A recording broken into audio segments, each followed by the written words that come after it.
So, is there anti-Semitism at the protests on and around Columbia's campus or on college campuses more generally? Well, yes, and it's important to raise awareness about it. Now, anyone who's ever protested anything literally ever knows that the mainstream media often portrays protests in the absolute worst light. Like for the news cycle, they'll spotlight the most inflammatory and vile agitators to characterize the whole of the protest, regardless of how representative they actually are. And it would be to deny history to pretend that this isn't a well-documented and effective means of avoiding actually dealing with the core injustice that sparked said protest. But the best way to make it known that their actions and ideas aren't congruent with your goals is to stand up and speak out against things that truly are objectionable. In the case of anti-Semitism on campus, there are a number of recorded instances of slurs, intimidation tactics, and harassment directed towards Jewish people and students surrounding the current demonstrations. And yes, I precisely mean slurs against Jewish people, like this video of someone yelling Yahudim, Yahudim, FU, which translates to Jews, Jews, FU.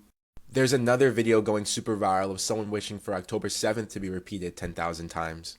And this picture of someone holding a poster that describes people as Hamas's next targets. And as of now, those individuals have not been identified with any student groups that have organized a demonstration. But they still were there and they still took those actions, and that's an issue.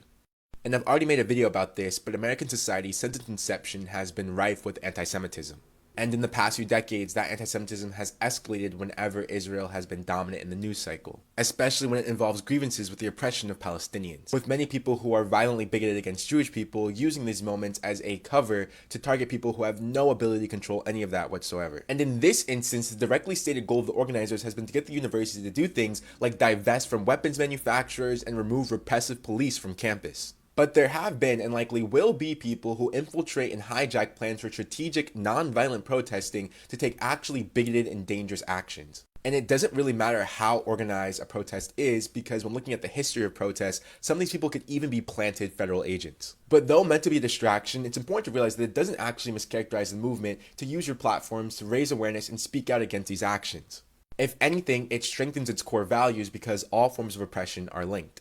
So at a time like this, it's important for everyone to consume as much information as possible to get a full scope of the issue, and to educate themselves on the conspiracies, slurs, and tactics that have long bolstered violent anti-Semitism. And while doing so, everyone should stand in solidarity against it, as this can only help any social movement be more successful, but most importantly because it's the right thing to do.